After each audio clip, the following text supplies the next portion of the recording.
আমি কি তৈরি করছি বন্ধুরা বলুন। দেখেন আজকে আমি হচ্ছে নতুন আর একটা ইউনিক রেসিপি নিয়ে আপনাদের সামনে আমি হাজির।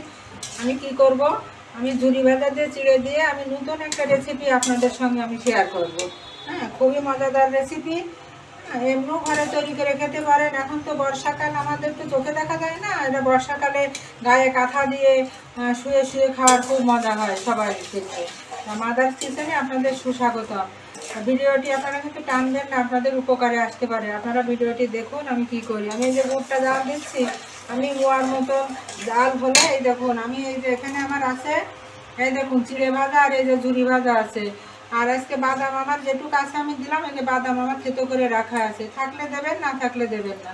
তো এই মোয়াটা আমি কি করে করি, আমার গুড়টি জাল হতে থাক, আপনারা আমার সঙ্গেই থাকুন।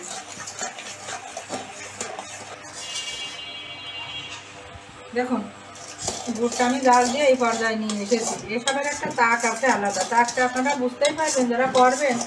হ্যাঁ, আমার পেজে এর আগেও ঝুড়ির মোয়া দেওয়া আছে। এই দেখুন সুতো উড়বে, এই গুড়ে সুতো উড়বে। এই দেখুন আমার শেষের দিকে এই দেখেন সুতো উড়ে গেল, ওই দেখুন সুতো উঠছে। আমি এইবার এই মুহূর্তে নামিয়ে নেবো। এটা হচ্ছে মোয়ার পাক। আর মুরগির পাক আলাদা, মুরগির পাক এরকম এনে বীজ মারা লাগে। তাহলে এবার আমি মোয়াটা কড়াইটা নামিয়ে নেবো। কড়াইটা এবার নামিয়ে নেবো, কড়াইটা একটা করে বসিয়ে নিতে হবে। বসিয়ে নিয়ে এই দেখেন বসিয়ে নিয়ে হয়ে গেল। এবার হচ্ছে আমি এই দেখেন ঝুরি আর চিড়ে আমি একসঙ্গে কিন্তু ঢেলে দেবো। এই দেখুন ঝুরি চিড়ে আমি একসঙ্গে পুরোটাই আমি ঢেলে দিলাম।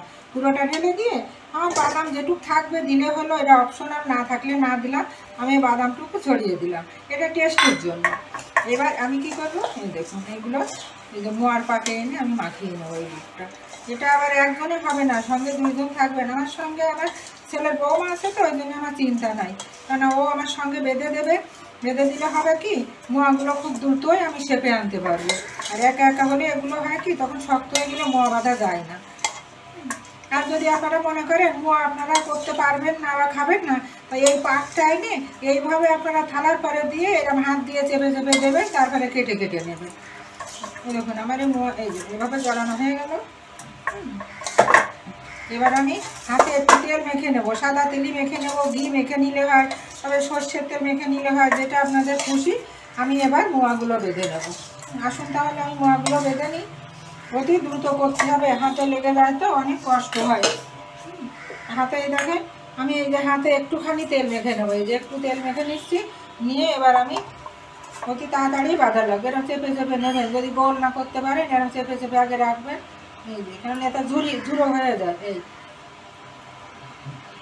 এইভাবে মোয়া করবেন, পরিবারের সবাইকে নিয়ে খাবেন। বাজার থেকে কিনতে হবে কেন, এগুলো ঘরেই আপনারা তৈরি করে খাবেন।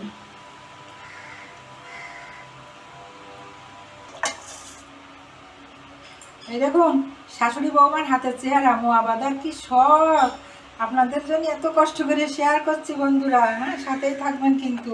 এই দেখুন আমার মোয়া বাঁধা শেষ, ও ঝুড়িটুকু গুঁড়ায় কাড়ায় দেওয়া গেল না। এবার মোয়াটা দেখুন, এই দেখুন এত সুন্দর মোয়া হয়েছে না, দেখলে মনে হচ্ছে কি গালের ভিতরে টপাটপ দেবো আর কামড় কামড় দিয়ে খেয়ে নেবো। তবে আপনারা এইভাবে মোয়া তৈরি করবেন বাজার থেকে, আর কিনে না। এইভাবে চিড়ে বেঁধে নিতে পারেন ঘরে। ঝুড়িটা হয়তো সবাই করতে পারবেন, আমি কোনো একদিন ঝুড়ির রেসিপি আপনাদের দেখাবো। তা চিড়ে ভাজা রেসিপি আমার দেওয়া আছে, আর যদি আপনারা বলেন কমেন্ট করে আমি হয়তো আপনাদের চিড়ে ভাজাও দেখিয়ে দেবো, চিড়ে ভাজা, বাদাম ভাজা। তা যারা আমারে ফলো করেননি আমাকে ফলো করবেন, আর যারা আমার বন্ধু আছেন তারা আমার পাশে থেকে লাইক কমেন্ট প্লিজ শেয়ার করবেন। আমার ইউটিউব চ্যানেলটি আছে, অনুরোধ করব আপনারা আমার ইউটিউব চ্যানেলটি সাবস্ক্রাইব করবেন। এইভাবে ভালোবেসে পাশে থাকবেন। সবার জন্য শুভকামনা মাদার্স কিচেনের পক্ষ থেকে।